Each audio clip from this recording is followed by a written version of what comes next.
Saudara dan saudariku sekalian, marilah kita belajar untuk hidup bersatu dengan Kristus, bersukacita sekalipun di tengah kesedihan, dengan harapan agar kita tidak pernah kekurangan nafas dan kekuatan yang kita butuhkan untuk mengatasi saat-saat sulit di dalam hidup kita.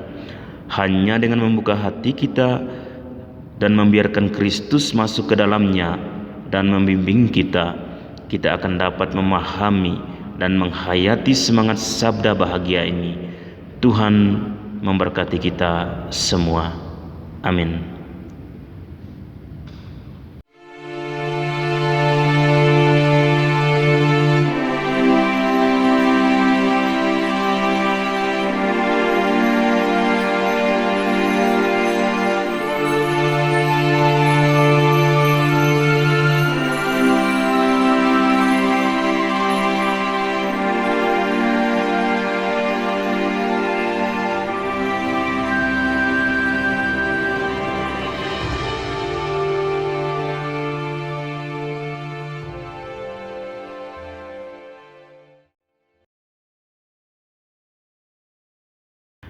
Selamat pagi para saudara dan saudariku sekalian.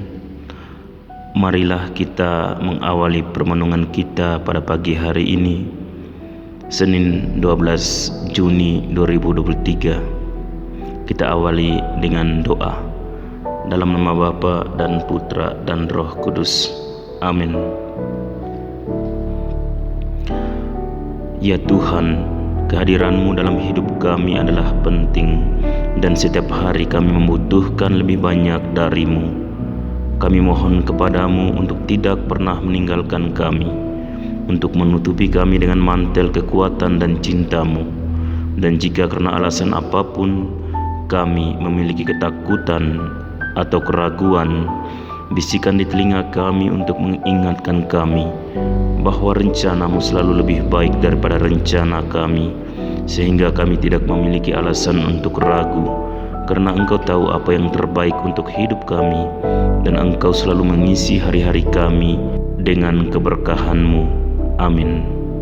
Dalam nama Bapa dan Putra dan Roh Kudus. Amin. Bacaan diambil dari Injil Matius bab 5 ayat 1 sampai 12. Ketika Yesus melihat orang banyak itu, naiklah ia ke atas bukit, dan setelah ia duduk, datanglah murid-muridnya kepadanya.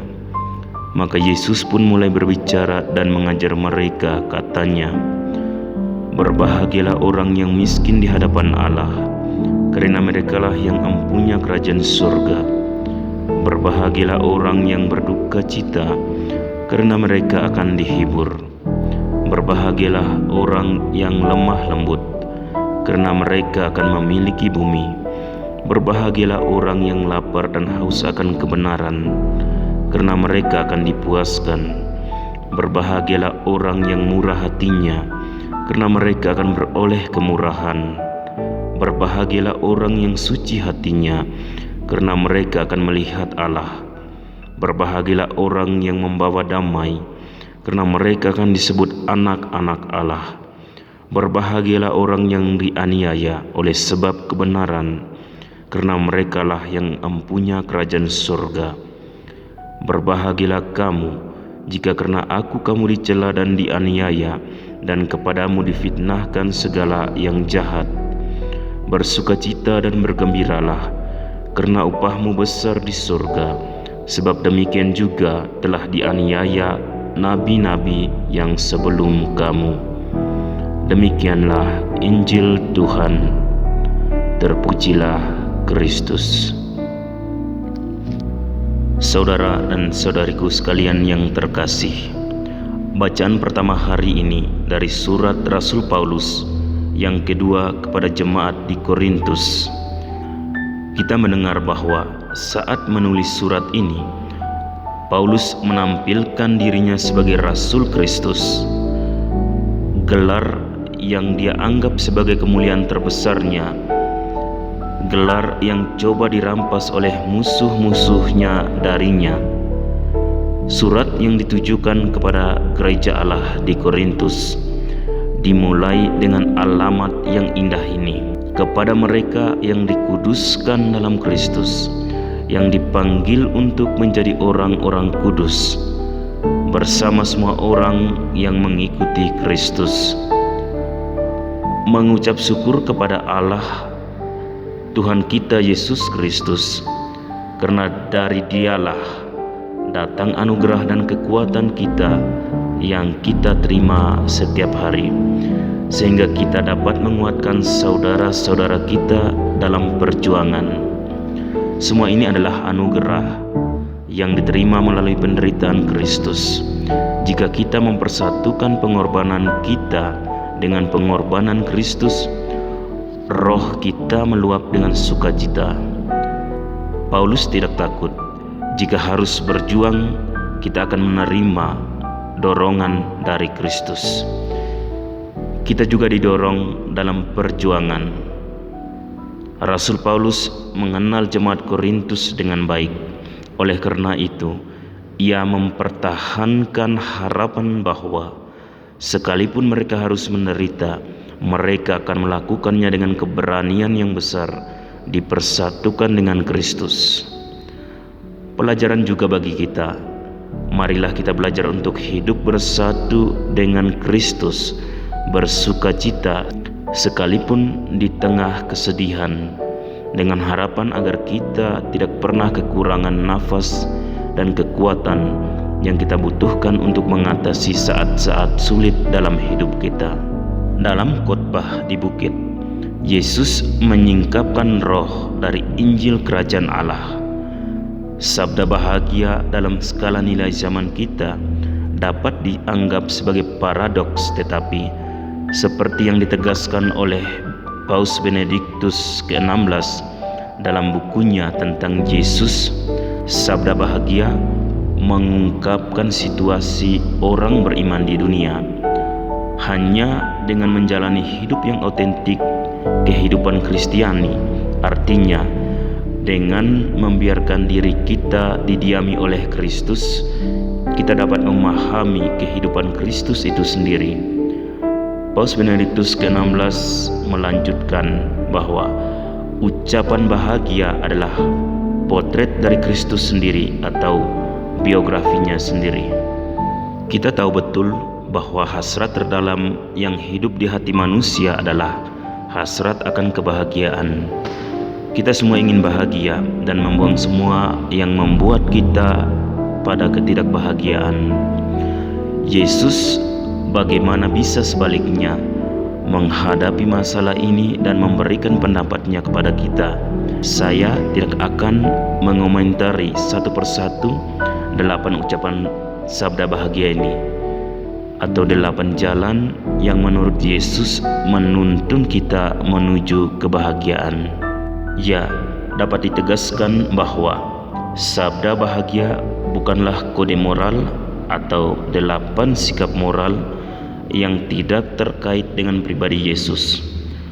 Ucapan bahagia hanya dapat dipahami dari Yesus sendiri, yaitu dari apa yang Dia jalani dan dari semua yang telah Dia ceritakan kepada kita tentang Tuhan, tentang hidup kita, tentang perjalanan kita di bumi, tentang takdir kita, tentang desakannya yang gigih agar hidup kita penuh dengan cinta, artinya cinta kepada Tuhan, cinta kepada sesama, dan kepada diri sendiri.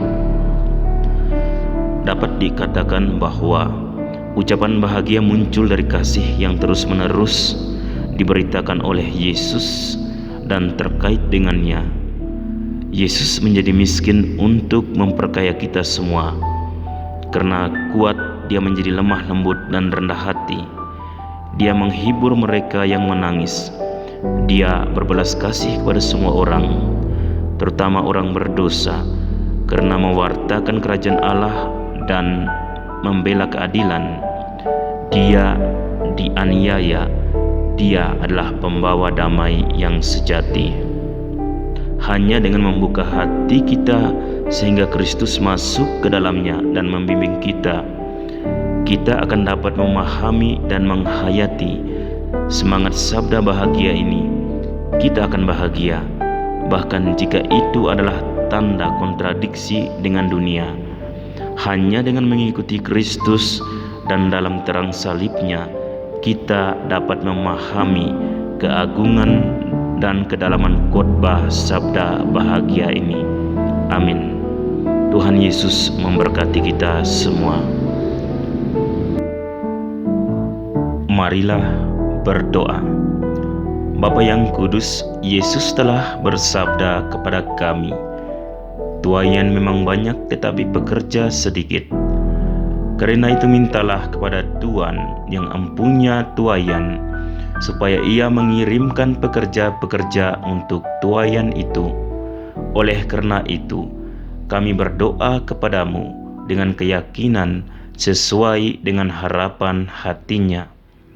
Bantulah semua orang Kristiani agar dengan serius bertanggung jawab sebagai warga kerajaan Allah dan sebagai batu penjuru yang hidup bagi gereja. Pilihlah dari antara umat-Mu pekerja-pekerja kerasulan, imam, diakon, biarawan-biarawati, dan rasul-rasul awam, sehingga kabar sukacita dimaklumkan kepada semua bangsa dan belas kasih-Mu diketahui oleh semua saudara dan saudari kami. Amin. Maria Ratu para Rasul, doakanlah kami. Para Rasul Kudus, doakanlah kami. Santo Fransiskus dari Assisi, doakanlah kami.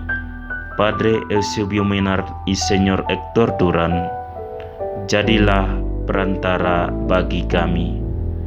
Amin. Dalam nama Bapa dan Putra dan Roh Kudus. Amin.